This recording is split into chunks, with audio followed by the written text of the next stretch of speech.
ஒருநாள் மக்களின் கோபம் வெடித்தது. அவர்கள் உதயனின் வீட்டை முற்றுகையிட்டு, எங்கள் பிள்ளைகளை கொடுத்துவிட்டோம், இம்முறை உன் மகன் பாரியை அனுப்பு என்றனர். உதயன் மறுத்தாலும் அவரது 12 வயது மகன் பாரி அமைதியாக வெளியில் வந்து, என் மக்கள் காப்பாற்றப்பட வேண்டுமானால் நான் செல்வேன் என்று சொன்னான். கண்ணீரை தாங்க முடியாமல் உதயன் மகனை அணைத்துவிட்டு அனுப்பினார். முதலில் வெறிச்சோடிய காடவன் சன்னதிக்குச் சென்று நெஞ்சார வேண்டினான்.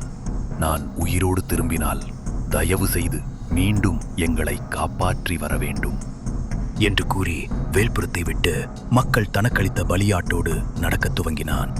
பிறகு காட்டுக்குள் செல்லும்போது அவன் மருத்துவ மூலிகைகள் அறிந்திருந்ததால் நச்சுத் தன்மையுள்ள சில கரைகளை சேகரித்தான். அவற்றை நசுக்கி எடுத்த சாற்றை ஆட்டின் ரோமங்களிலும் தன் உடலிலும் மெதுவாக பூசினான்.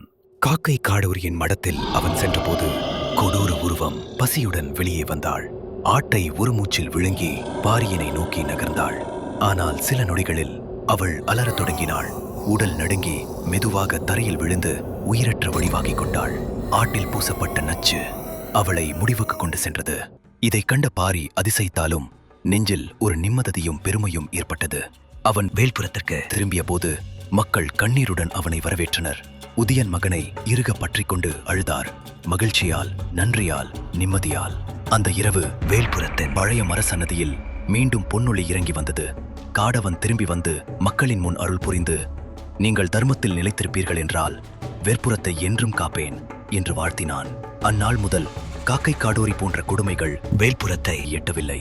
காட்டின் அமைதியோடும் தெய்வத்தின் அருளோடும் மக்கள் வாழ்ந்தனர்.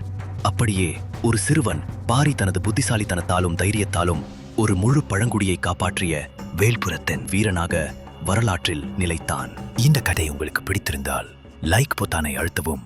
இதற்கு முன் இந்த கதையை நீங்கள் கேட்டதில்லை என்றால் கருத்து பெட்டியில் உங்கள் கருத்துக்களை பதிவிடவும்.